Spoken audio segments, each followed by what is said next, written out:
Hello, welcome to my mathematics channel for 10th class.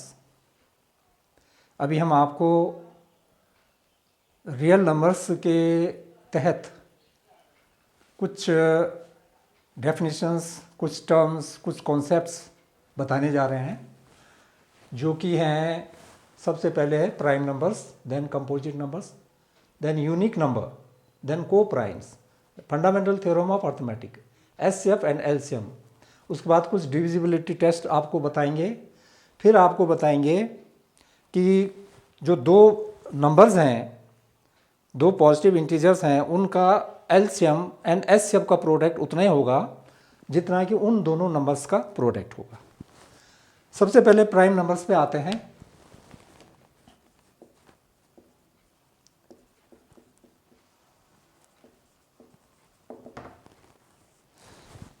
Prime number वो number होते हैं जिनके सिर्फ दो फैक्टर होते हैं, सिर्फ और सिर्फ दो फैक्टर। एग्जाम्पल है जैसे टू के फैक्टर्स हो गया हमारे पास, एक वन हो गया, वन सब का फैक्टर होता है, हर नंबर का होता है, और दूसरा हो गया टू।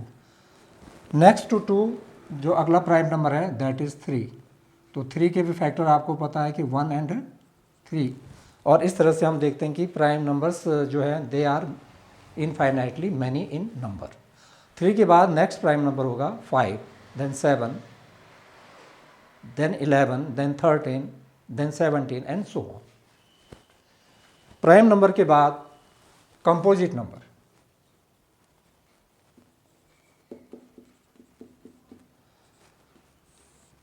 कंपोजिट नंबर उस नंबर को कहेंगे जिसके दो से ज़्यादा फैक्टर हों। तो कंपोजिट नंबर हो गया हमारा, जैसे जो शुरू से हम देखें तो फोर है, four is the first composite number, क्योंकि इसके फैक्टर दो से ज़्यादा होंगे। अब इसके फैक्टर देख लेते हैं कौन कौन है। इसका फैक्टर वन हो गया, देन टू, देन फोर। तो इसके तीन फैक्टर हो गए, मोर देन टू हो गए, that's why it is a composite number. Four के बाद जो अगला कंपोजिट नंबर होगा वो सिक्स होगा। सिक्स के फैक्टर होंगे, फैक्टर का मतलब जिसका टेबल उस नंबर में जाता है। तो सिक्स के फैक्टर हो गए one, two, three and six, four factors हो गए। तो इस तरह से ये कंपोजिट नंबर आपको समझ में आया होगा। तो कंपोजिट नंबर के बाद तब हमारे पास एक और नंबर है that we call it as unique number. Unique number,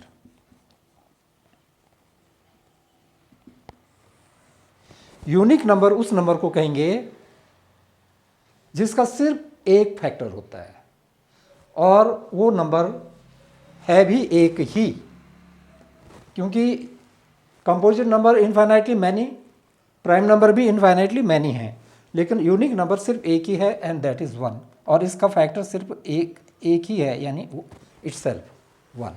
one के अलावा और कोई फैक्टर नहीं है, तो इसको कहते हैं हम यूनिक नंबर। उसके बाद है को प्राइम्स।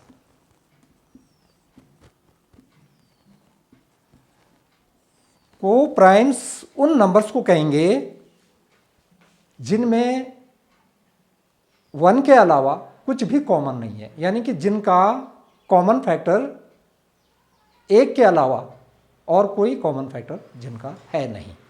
तो एग्जाम्पल लेकर के आपको समझ में आएगा, जैसे 8 एंड 9 है। 8 एंड 9 आर को प्राइम्स। को प्राइम क्यों है ये? क्योंकि इनका जो कॉमन फैक्टर है वो सिर्फ वन है, वन का ही टेबल दोनों में जाता है, और इसके अलावा वन के अलावा और किसी भी नंबर का टेबल दोनों में नहीं जाता है, यानी दोनों का कॉमन फैक्टर वन के अलावा और कोई नहीं है। जैसे 8 है, 8 का फैक्टर ले लीजिए कोई, जैसे 8 का फैक्टर 2 है, तो 2 जो है 8 का फैक्टर तो है, लेकिन 2 फिर 9 का फैक्टर नहीं है। 4 इसका अगला फैक्टर है 8 का, 4 8 का फैक्टर है, लेकिन 4 9 का फैक्टर नहीं है। अब 9 का फैक्टर जैसे 3 है, 9 का फैक्टर 3 है, तो 3 9 का फैक्टर है, 3 8 का फैक्टर नहीं है। तो इनका वन के अलावा और कोई फैक्टर नहीं है, और बेशक ये अपने आप में प्राइम नहीं है, ये प्राइम हो भी सकते हैं और नहीं भी हो सकते हैं, लेकिन यहाँ इस समय इस एग्जाम्पल में 8 एंड 9 दोनों कंपोजिट नंबर्स हैं। कंपोजिट नंबर होते हुए भी ये आपस में दे आर को प्राइम्स, ठीक है। और जैसे मान लीजिए प्राइम होंगे तब तो खैर होंगे ही को प्राइम, अगर प्राइम होंगे, जैसे 17 एंड 13, 7 एंड 13 आर को प्राइम्स, अपने आप भी प्राइम है और को प्राइम भी है, क्योंकि इन दोनों में भी 1 के अलावा और किसी का टेबल नहीं जाएगा। तो इस तरह से ये को प्राइम आपको बताया है। अब इसके बाद अब आते हैं fundamental theorem of arithmetic.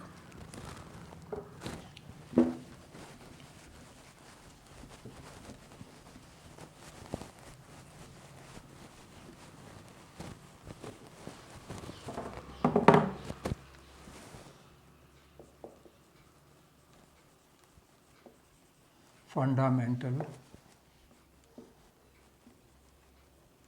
Theorem of arithmetic.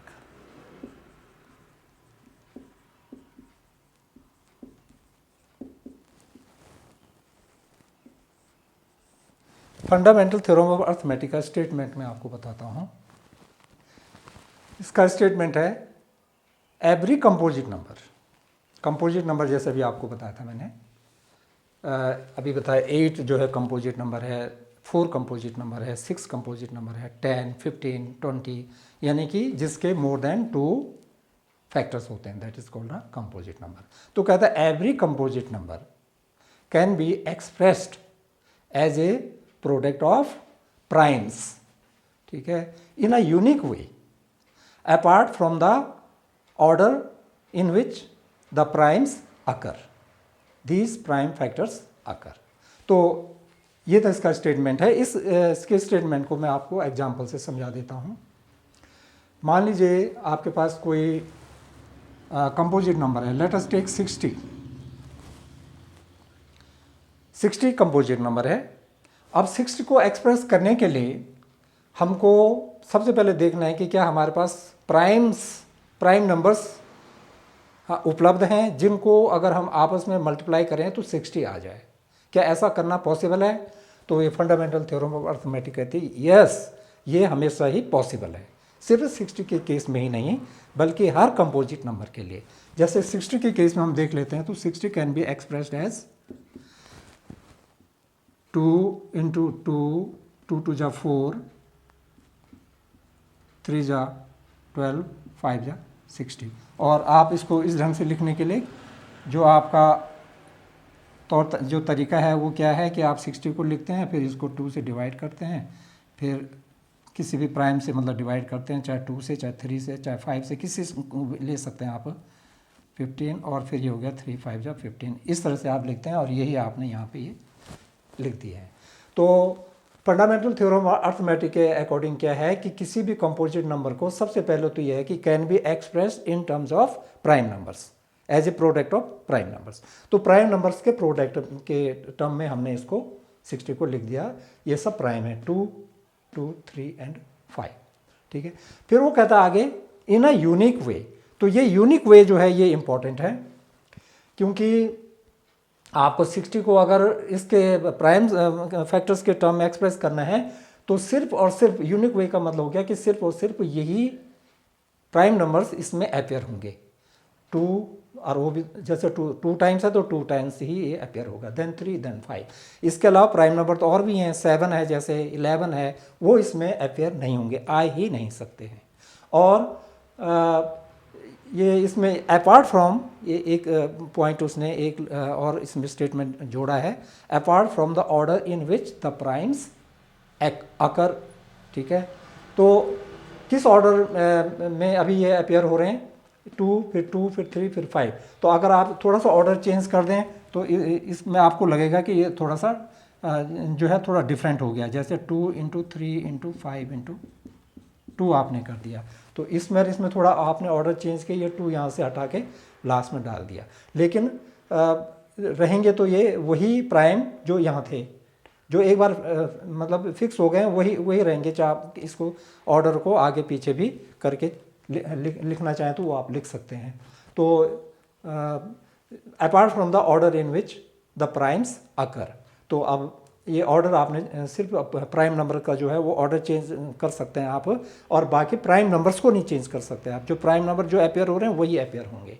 तो अगर आप इसमें फिर एक कंडीशन और अगर इसमें अप्लाई करते हैं कि जो प्राइम फैक्टर्स जो इसमें अपेयर हो रहे हैं, अगर उनको आपने असेंडिंग ऑर्डर में या डिसेंडिंग ऑर्डर में अगर उनको आपने लिखना है, मान लीजिए यहाँ पे आप असेंडिंग ऑर्डर में लिखना चाहते हैं, तो असेंडिंग ऑर्डर में बस पहले छोटा वाला लिखेंगे प्राइम नंबर, फिर उससे बड़ा, फिर बड़ा, तो 2 2 फिर 3 फिर 5, फिर तो ये एग्जैक्टली जो है एकदम से यूनिक वे ऑफ एक्सप्रेशन हो जाएगा। फिर apart from the order in which the prime numbers occur, ये बोलने की ज़रूरत भी नहीं होगी हमें। तो ये था फंडामेंटल थ्योरम ऑफ अर्थमेटिक। इसमें अगर आप ध्यान देने की बात है कि अगर ये प्राइम नंबर्स आप यहाँ पे ना लिखें तो फिर तो इसको एक्सप्रेस करने के यूनिक वे नहीं रह जाएगा। जो ये कह रहा है ना can be express in a unique way, तो वो यूनिक वे का भी मतलब यहाँ पे लॉजिक्स हमें समझ में आता है कि अगर हम इसको लिखना चाहें 15 इंटू 4, तो 15 इंटू 4 भी 60 होता है। Then we can write 10 into 6, ठीक है। तो आप फिर और भी तरीके बन सकते हैं, 12 इंटू 5, इस तरह से कई तरीके हो सकते हैं। तो ये जब कई तरीके हो सकते हैं तो हम कहेंगे यूनिक वे ऑफ एक्सप्रेशन नहीं हुआ। 60 को एक्सप्रेस करने का 3 तरीके हो गए, तो यूनिक वे तो नहीं हुआ। फिर एक तरीका ये हो गया, ये दूसरा अलग हो गया, ये फिर अलग हो गया। ये अलग अलग कब हुए, जब ये नंबर जो हैं ये जो हैं ये वो नहीं है, प्राइम नहीं है। 15 is a composite number, 4 is also a composite number. तो इसमें जैसे 5 तो प्राइम है, लेकिन 12 is not a composite number. तो अगर आपको इस कंडीशन को एग्जैक्टली अप्लाई करना है कि भाई ये जो नंबर हैं ये प्राइम होनी चाहिए, इस तरह से तब ये आपके पास अलग अलग सिचुएशंस, जो अलग अलग जो तरीके हैं इनको एक्सप्रेस करने के नहीं मिलेंगे, तब तो आपको एक ही तरीका मिलेगा। And that's why we call it as a unique way of expression, ठीक है। और अपार्ट फ्रॉम द ऑर्डर बोला उसने, तो यूनिक वे, कोई बोलेगा तो यूनिक वे तो नहीं है, इसको ऐसा भी लिख सकते हैं, ऐसा भी लिख सकते हैं, तो ये दोनों तो डिफरेंट हो गए। लेकिन डिफरेंट सिर्फ इस सेंस में हुए कि आपने इनको आगे पीछे करके लिखा हुआ है प्राइम नंबर्स को, लेकिन जो प्राइम नंबर यहाँ अपेयर हो रहे हैं वही यहाँ पे भी अपेयर हो रहे हैं। तो यही मतलब फंडामेंटल थ्योरम में जो बोला गया है वो मैंने आपको यहाँ पे एक्सप्लेन किया है। अब इसके बाद नेक्स्ट है एचसीएफ एंड एलसीएम।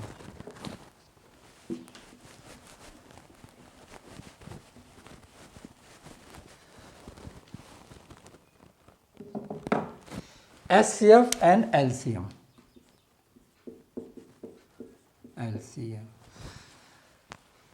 पहले हम आपको बताते हैं HCF क्या होता है। HCF की जो डेफिनेशन है, वो जो HCF जो टर्म है HCF, इसी से इसकी डेफिनेशन का जो है पता लग जाता है। F means factor, C means common, S means highest common factor, ठीक है। अब फैक्टर का थोड़ी देर पहले भी मैंने आपको समझाया, अभी मैं आपको और समझा देता हूँ। मान लीजिए हमारे पास एग्जाम्पल से मैं आपको समझा देता हूँ। मान लो हमारे पास 24 है और फिर मेरे पास है 36। तो 24 के मैं आपको फैक्टर्स बताऊंगा, सारे फैक्टर जो पॉसिबल हैं, और 36 के भी जो टोटल फैक्टर्स जो हैं पॉसिबल हैं वो मैं आपको यहाँ पे लिख के बताता हूँ। 1 है, 1 के बाद फिर 2 है, 3 4 6 देन 12 देन 24, और इस तरह से 36 के भी फैक्टर हम लिख लेते हैं। 1 2 3 4 6 के बाद हो गया फिर 12, फिर 18 भी है, एंड देन 36। ये 36 के फैक्टर हो गए। Now common factor, these were all factors. Now common factors, common factor को मैं CF करके लिख लेता हूँ। तो कॉमन फैक्टर हम देख सकते हैं 1 2 3 4 6 12, 1 2 3 4 6 एंड 12, यही है कॉमन फैक्टर्स। तो 1 2 3 4 6 12, 1 2 3 4 6 12, देन 24 यहाँ है नहीं, 18 यहाँ है तो वहाँ नहीं है, 36 यहाँ तो वहाँ नहीं। Common factors. ना highest of all these common factors that will be called HCF। तो हाइस्ट कौन सा हुआ इनमें? नेचुरली ये 12 जो हाइस्ट है, तो 12 is the HCF of 24 and 36। ये तो डेफिनेशन के बेस पे मैंने आपको बताया HCF, ठीक है।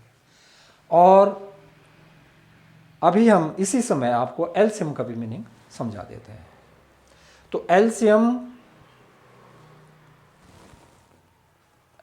LCM lowest common multiple. अब एग्जाम्पल लेके देखते हैं। एक मान लीजिए मेरे पास एक नंबर है 6 और दूसरा है 10। अब मल्टीपल, सबसे पहले 6 के मैं मल्टीपल लिख देता हूँ। मल्टीपल्स ऑफ 6, मल्टीपल्स 6 के मल्टीपल हो गए। सबसे छोटा मल्टीपल 6 का 6 इटसेल्फ है। 6 2 जा 12, 6 3 जा 18। मल्टीपल वो होते हैं जिनमें इस नंबर का टेबल जाएगा। 6 के मल्टीपल, 6 का टेबल 18 में जा रहा है, 6 का टेबल 18 के बाद 24 में जा रहा है, 30, 36, 42, 48, 54, 60 एंड सो ऑन। अभी और आगे कहीं भी ये ख़त्म नहीं होंगे। तो इनफाइनाइटली मैनी होंगे 6 के मल्टीपल्स या किसी भी नंबर के multiple. Next is multiples of 10। तो 10 के मल्टीपल हम देख सकते हैं। सबसे छोटा मल्टीपल हो गया 10 का 10 itself, then 20, then 30, 40, 50, 60, 70 and so on. अब हमको देखना है, ये तो मल्टीपल थे ना, कॉमन मल्टीपल। इसको मैं शॉर्ट में लिख देता हूँ CM, common multiple. Common multiple क्या है देखते हैं। मल्टीपल में कहाँ जो है कौन सा नंबर जो कि दोनों जगह दिख रहा है आपको कॉमन है। मेरे को यहाँ 30 दिख रहा है, यहाँ भी 30। इस 30 से पहले 24 नहीं था, 18 नहीं था, 12 नहीं था, तो 30 दिख रहा है। तो सबसे छोटा जो मल्टीपल हमको कॉमन दिख रहा है वो 30 है। 30 के बाद हमारे पास नेक्स्ट होगा 60, ठीक है। और अगर आगे चलें तो फिर नेक्स्ट 90 आ जाएगा। 30 के ही टेबल में जो भी मल्टीपल आएंगे वो 30 के टेबल में आते जाएंगे आगे। और इस तरह से ये भी इनफाइनाइटली मैनी होंगे। Common multiples will also be infinitely many. और इनमें अब हमको देखना है लीस्ट कॉमन मल्टीपल। तो लीस्ट कॉमन मल्टीपल जो होगा LCM, दैट विल बी जो सबसे छोटा होगा। तो ये यहाँ 30 यहाँ भी है, ठीक है, और यहाँ पे भी 30 है। और ये मतलब क्योंकि कॉमन मल्टीपल तो हमने ये लिखे थे 30, 60, 90 एंड सो ऑन, तो इनमें जो लीस्ट है वो 30 है। तो लीस्ट कॉमन मल्टीपल हो गया हमारे पास 30। तो ये डेफिनेशन से आपको लीस्ट कॉमन मल्टीपल का मतलब मैंने एग्जांपल लेकर के समझाया 6 एंड 10 को लेकर के। अब नेक्स्ट ये तो डेफिनेशन से मैंने आपको बताया SCF और LCM का मीनिंग। और इस मीनिंग को हमने ध्यान में रखना है, भूलना नहीं है। तो अब हम क्या करना चाह रहे हैं, फंडामेंटल थ्योरम ऑफ अर्थमेटिक से SCF और LCM ये दोनों के दोनों हम इससे फाइंड आउट करना चाहते हैं। तो फंडामेंटल थ्योरम ऑफ अर्थमेटिक से SCF और LCM फाइंड आउट करने का मतलब हो गया कि फैक्टर मेथड से, फैक्टराइजेशन से उनको मतलब उनको लिखेंगे as a product of prime factors, ठीक है, prime numbers as a product of prime numbers, जो कि फंडामेंटल थ्योरम ऑफ अर्थमेटिक में भी जो कंडीशन दी हुई है कि every composite number can be expressed as a product of prime numbers in a unique way. तो SCF फाइंड आउट करने के लिए मैं एग्जांपल ले लेता हूँ। SCF मेरे को फाइंड आउट करना है और मैं एग्जांपल ले लेता हूँ 24 और दूसरा नंबर ले लेता हूँ मैं 36 मान लीजिए। तो 24 के फैक्टर्स आप देख सकते हैं क्या होंगे, 2 2 जा 4 2 जा 8 3 जा, और 36 के हो जाएंगे 2 2 जा 4 3 जा 12 3 जा ये। और चाहे तो आप यहाँ पे जिस तरह से आपको पता है किस तरह से आप फैक्टर्स करते हैं 24 के कैसे करते हैं, 2 से 12 और फिर 2 से 6 और फिर 2 से 3, 2 2 3 टाइम्स 2 और एक बार आ गया 3। और इस तरह से 36 के किस तरह से करते हैं आप फैक्टर्स, तो ये आपको पता ही है, 2 से 18 फिर 2 से 9 फिर 3 3 जा 9, 2 2 3 3 2 2 3 3। तो इस तरह से आपने इनके फैक्टर्स कर लिए हैं। अब SCF जो इसका मीनिंग है उसके हिसाब से हम SCF फाइंड आउट करेंगे। लेकिन अब जो है आप ये फंडामेंटल थ्योरम ऑफ अर्थमेटिक का यूज़ करते हुए ये फाइंड आउट करना चाहते हैं। तो 24 का जो है 2 क्या है, फैक्टर है। 2 का टेबल 24 में जाता है, तो 2 2 जा 4 भी है, तो 2 2 जा 4 2 जा 8 भी है, ठीक है। और 8 3 जा 24, यानी इटसेल्फ जो है 24 अपने आप का भी फैक्टर है। अब हमको हाईएस्ट फैक्टर ही नहीं देखना बल्कि कॉमन भी देखना है। तो कॉमन फैक्टर 2 2 जा 4 2 जा 8, तो यहाँ पे 2 2 जा 4, तो 8 तो यहाँ है नहीं, तो 2 2 जा 4 यहाँ है, यहाँ पे 2 2 जा 4 है। तो कम से कम जो है आप जो दोनों जगह कॉमन है उसको लेंगे। तो 2 2 SCF में आप जो डेफिनेशन के बेस पे मैं कह रहा हूँ, exactly on the basis of the definition, ठीक है, जो थोड़ी देर पहले अभी आपको क्लियर की थी मैंने डेफिनेशन SCF की। तो ये हो गया 2 2 जा 4, यहाँ भी है, तो 2 × 2 तो आप लिख ही सकते हैं। उसके बाद और क्या है इसमें कॉमन, ये 2 यहाँ था, यहाँ नहीं है, ये 3 यहाँ है, यहाँ भी है, तो × 3। तो ये जो है 2 2 3 2 2 3, ठीक है, ये 2 2 जा 4 3 जा 12 इसका फैक्टर है। और यहाँ पे भी है ये 2 2 जा 4 3 जा 12 इसका भी फैक्टर है। इसका इससे भी बड़ा फैक्टर हो सकता है अगर आप इसको फिर 3 से भी मल्टीप्लाई करते हैं, लेकिन हमें तो कॉमन फैक्टर देखना है जो ऊपर भी है नीचे भी है। तो यही कॉमन फैक्टर निकल के आ रहा है, एंड दैट इज़ 2 2 जा 4 3 जा 12। ये 12 इनका SCF हमने फाइंड आउट किया है। तो अब इसको अगर हम थोड़ा सा ऑर्गेनाइज्ड वे में, ये तो अभी ये बिखरा हुआ जैसा है ये, ठीक है, स्कैटर्ड है, अलग अलग बिखरा हुआ है। तो इसको अगर हम थोड़ा ऑर्गेनाइज्ड वे में थोड़ा सिस्टमेटिकली इसको एक्सप्रेस कर दें तो इस तरह से इसको एक्सप्रेस कर सकते हैं, 2 raised to the power 3 × 3 raised to the power 1 exponential term में, ठीक है। तो ये हो गया 2 की पावर 2 और 3 की पावर 2 इस तरह से। और आंसर हमारा किस तरह से आया, 12 को तो हम बाद में लिखेंगे ही, ये हो जाएगा हमारा आंसर 2 की पावर 2 × 3 की पावर 1। अब थोड़ा सा इन दोनों को कंपेयर करके देखते हैं कि किस तरह से हमने इनकी हेल्प से जो SCF यानी डायरेक्टली किस तरह से लिख सकते हैं। तो इसमें हम देखते हैं कि 2 की पावर 2 2 की पावर 3 या फिर 2 की पावर 2 है, तो मतलब दोनों को कंपेयर करते हैं। ऊपर वाले जो 24 के फैक्टर्स हैं और 36 के फैक्टर्स हैं, दोनों को कंपेयर करके हम देखते हैं जो 2 की पावर 2 है वो हमने इसको इंक्लूड किया है SCF में, ठीक है, यानी जो छोटी पावर है 2 की छोटी पावर ये, और 3 की भी छोटी पावर, 3 की पावर 2 है और 3 की पावर 1 है, तो छोटी पावर हमने यहाँ पे यूज़ की है। जो जो उसके फैक्टर्स में आ रहे हैं 24 के फैक्टर्स में आ रहे हैं 2 और 3, उनकी जो छोटी पावर है वो हमने यहाँ पे इंक्लूड की है, ठीक है, जो दोनों में है, ऊपर भी है और नीचे भी है, 2 ऊपर भी है 2 नीचे भी है, 3 ऊपर भी है 3 नीचे भी है। तो अगर कुछ और भी होता मान लीजिए ऊपर, लेकिन अगर वो नीचे नहीं है, मतलब दोनों में नहीं है, कॉमन नहीं है, तो तब हम उसको जो है कंसिडर ना करते, उसको इंक्लूड ना करते, क्योंकि हमें कॉमन जो फैक्टर्स हैं वही इंक्लूड करने हैं। तो this was all about SCF। अब LCM देखते हैं।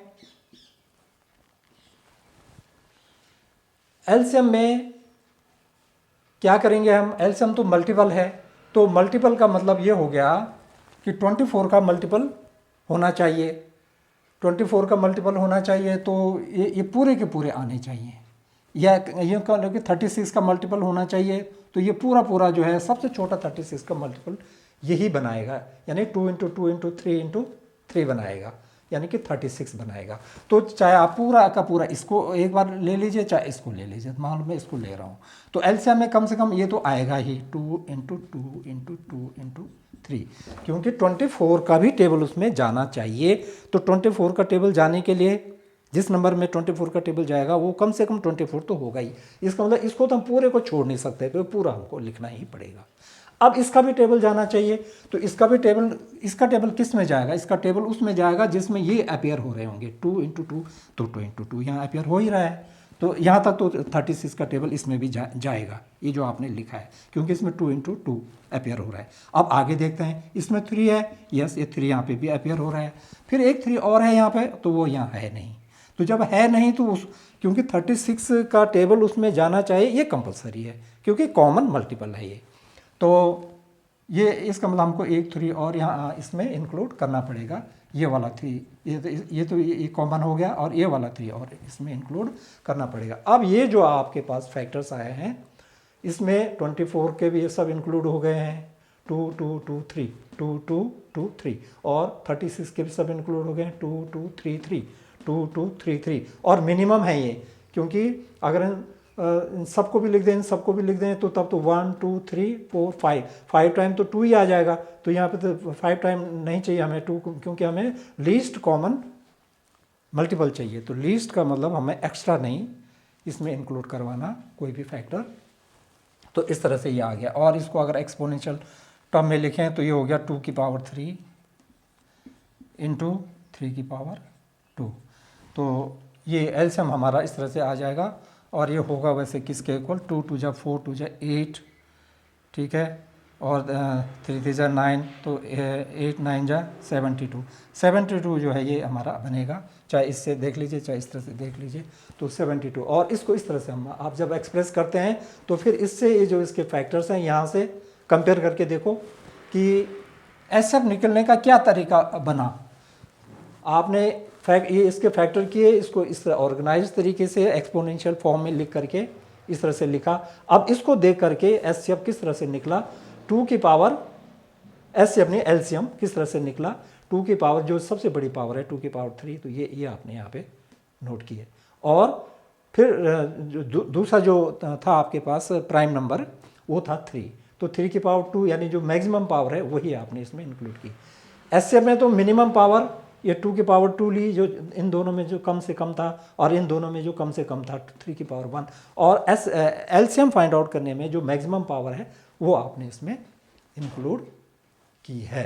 अब नेक्स्ट जो हमारा लास्ट है इसमें आपको समझाने का, वो है प्रोडक्ट ऑफ 2 पॉजिटिव इंटीजर्स जिनका हमें एचसीएफ और एलसीएम निकालना है। Product of 2 positive integers is equal to product of their LCM and HCF. तो ये मैं आपको समझा देता हूँ। तो let A and B are 2 positive integers, ये हमारे पास 2 पॉजिटिव इंटीजर्स हैं जिनका कि हमें एलसीएम और एचसीएफ फाइंड आउट करना है। तो मान लीजिए इनका एचसीएफ हमारे पास आ जाता है, मान लीजिए इनका एचसीएफ हमारे पास एक्स आ जाता है, ठीक है। तो एग्जाम्पल भी मैं साथ साथ आपको एग्जाम्पल से भी समझा देता हूँ। मान लीजिए एक हमारे पास है 8 है और दूसरा मान लीजिए हमारे पास 20 है। इसको आप ए मान लीजिए, इसको आप बी मान लीजिए। तो एचसीएफ यहाँ इनका एचसीएफ आ गया, जैसे यहाँ पे एचसीएफ जिसको हमने एक्स माना, तो वो हमारा कितना आ जाएगा। इनका एचसीएफ आपको पता है कि ये इनका एचसीएफ आएगा 4 आएगा इनका एचसीएफ, ठीक है। हाईएस्ट जो फैक्टर है जिसका टेबल दोनों में जाएगा, हाईएस्ट नंबर वो 4 होगा, ठीक है। 4 2 जा 8 और 4 5 जा 20, 4 से बड़ा नहीं होगा। तो अब ए को हम क्या लिख सकते हैं, ए को लिख सकते हैं हम x इंटू सम इंटीजर। जैसे ए को 8 को लिख सकते हैं हम x माने 4 इंटू 2, तो ये हो गया x into some integer. Some integer को ये यहाँ पे p मान लिया मैंने इसको। और इसी तरह से b को क्या लिख सकते हैं इन टर्म्स ऑफ एचसीएफ, क्योंकि एचसीएफ जो उनका हाईएस्ट कॉमन फैक्टर है, ठीक है। तो इसका मतलब x का टेबल a में तो जाएगा ही जाएगा, और कितना टाइम जाएगा, p टाइम जाएगा। और b में भी x का टेबल जाएगा ही जाएगा, क्योंकि a एंड b डिफरेंट हैं। इसमें p टाइम गया तो हो सकता है इसमें q टाइम जाएगा। जैसे कि इसमें 8 में 4 का टेबल 2 टाइम गया तो p की जगह 2 हो गया। और दूसरा था हमारे पास 20, तो 20 में जो है x तो यहाँ पे भी वही 4 हो गया है, यानी एचसीएफ हाईएस्ट कॉमन फैक्टर, और 4 का टेबल जो है 20 में यहाँ पे p टाइम यानी 2 टाइम गया था, तो यहाँ पे q टाइम माने कितना टाइम जा रहा है, 5 टाइम जा रहा है। तो अब इसमें एक चीज़ विशेष ध्यान देने की है, यानी कि ये x तो x हो गया, और यहाँ पे q की जगह में हमारे पास ये 5 आ गया है, और ये x है, और ये था हमारा a, और इसको हमने क्या सपोज किया b। तो ये मैं साथ साथ आपको एग्जांपल से समझा रहा हूँ। इसमें जो एक इम्पॉर्टेंट पॉइंट है ध्यान देने लायक है कि ये जो p एंड q होंगे ये होंगे को प्राइम। मैं एक्चुअल में आपको ये समझाने जा रहा हूँ A into B equal to LCM into HCF. तो को प्राइम क्यों होंगे? को प्राइम ये इसलिए होंगे क्योंकि इनमें देखिए वन तो हर एक में कॉमन होता है, इनमें वन तो कॉमन होगा ही होगा, वन के अलावा और कुछ कॉमन नहीं होगा, जो कि को प्राइम की थोड़ी देर पहले मैंने आपको डेफिनेशन समझाई। तो इसमें वन के अलावा किसी का भी टेबल नहीं जाएगा। मान लो इन दोनों में टू का टेबल जाता है, मान लो सपोज, तो वो टू, इसका मतलब टू तो इन दोनों में कॉमन हो गया। तो वो टू जब इन दोनों में कॉमन हो गया तो जो हाईएस्ट कॉमन फैक्टर है उसमें इंक्लूड होना चाहिए था वो टू, जिसको हम बोल रहे हैं कि सपोज कि इन दो में पी एंड क्यू में टू कॉमन है, तब तो इसमें एक्स में जो है मतलब इंक्लूड हो चुका होगा। तो अदरवाइज एक्स को हम हाईएस्ट कॉमन फैक्टर नहीं बोल सकते फिर, क्योंकि हाईएस्ट कॉमन फैक्टर तो तब इसका मतलब टू इंटू एक्स हो गया अगर टू इन दोनों में कॉमन है, कि जो कॉमन होता है उसको तो हमें एचसीएफ में लेना ही लेना है, हाईएस्ट कॉमन फैक्टर में उसको इंक्लूड करना है। अब क्योंकि हमने सब कुछ इंक्लूड करके तभी तो यहाँ पे एक्स लिखा है, x means highest common factor. अब इनमें इंक्लूड करने के लिए कोई भी फैक्टर और बचा नहीं है पी और क्यू में, therefore P and Q R को प्राइम। यहाँ भी जैसे यहाँ पे 2 and 5 है, इनमें कुछ भी अब कॉमन नहीं है वन के अलावा, 2 and 5 आर को प्राइम। ये तो खैर वैसे भी प्राइम है, लेकिन ये ज़रूरी नहीं कि हर सिचुएशन में ये पी एंड क्यू प्राइम ही आएँ। आप ये अपने आप में तो ये मतलब कंपोजिट हो सकते हैं पी एंड क्यू, लेकिन आपस में जब इनको कंपेयर करते हैं एक दूसरे के साथ तो तभी को प्राइम होंगे ही होंगे। तो अब हम यहाँ पे देख सकते हैं कि हमने ए को इस तरह से लिख दिया और बी को इस तरह से लिख दिया, और पी एंड क्यू के बारे में मैंने आपको बताया को प्राइम होंगे। अब अगर इस ये जो फैक्टराइजेशन है आपका ए का और बी का, जो आपको ये नज़र आ रहा है, इस हिसाब से अगर आपको एलसीएम पूछा जाए तो एलसीएम क्या होगा? एलसीएम होगा वो होगा जिसमें ए का भी टेबल जाए और बी का भी जाए। तो ए का टेबल तो इसमें जाता है तो एक्स इंटू पी होगा, जो जिसमें ए का टेबल जाएगा। ठीक है, ये एलसीएम लीस्ट कॉमन मल्टीपल, तो ए का मल्टीपल छोटा से छोटा मल्टीपल तो ए का मल्टीपल ए ही होगा, और A is equal to x into p, तो ये होगा। और बी का क्या होगा? बी का जिसमें टेबल जाएगा वो एक्स इंटू क्यू में जाएगा, सबसे छोटे नंबर में। ठीक है, और एक्स इंटू क्यू हम देखते हैं यहाँ है या नहीं। यस, एक्स तो यहाँ है लेकिन यहाँ क्यू है नहीं, तो क्यू भी आपको लिखना ही पड़ेगा, तभी जाके बी का इसमें टेबल जाएगा इसमें। तो यही तो एलसीएम होता है। तो ये आपका एलसीएम आ गया। अब हम देखते हैं कि ए इंटू बी किसके इक्वल है। ए इंटू बी को देखते हैं। ए जो आपने सपोज कर रखा है एक्स इंटू पी, और बी को आपने सपोज कर रखा है एक्स इंटू क्यू, तो ए इंटू बी इसके इक्वल होगा। और इसको थोड़ा सा रीअरेंज कर लेते हैं। These are all natural numbers, यानी रियल नंबर कह लीजिए। तो रियल नंबर में एसोसिएटिव प्रॉपर्टी आप अप्लाई कर सकते हैं। तो इसको लिख सकते हैं आप एक्स इंटू पी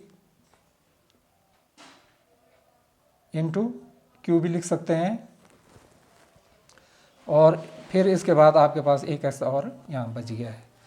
तो आपने क्या किया, एक्स इंटू पी तो यही लिख दिया, और इस क्यू को चलो ये इसमें इनको एक्स इंटू क्यू को क्यू इंटू एक्स भी लिख सकते हैं। तो क्यू को हम पहले लिख रहे हैं और एक्स को बाद में लिख रहे हैं, यानी कि इनको आपस में रीअरेंज करके एसोसिएटिव प्रॉपर्टी और कम्यूटेटिव प्रॉपर्टी दोनों को अप्लाई करते हुए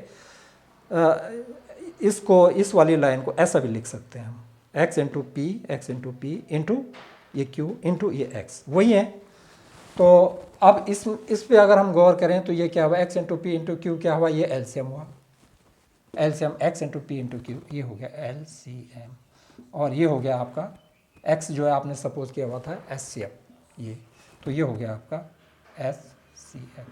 तो इस तरह से आपने ये प्रूव कर दिया कि प्रोडक्ट ऑफ टू नंबर्स जिनका आपको एलसीएम फाइंड आउट करना था, उनका प्रोडक्ट उतना ही हुआ जितना कि उनका एलसीएम और एचसीएफ का प्रोडक्ट हुआ। तो अभी आज इतना ही आपको बताना था। So thank you for watching.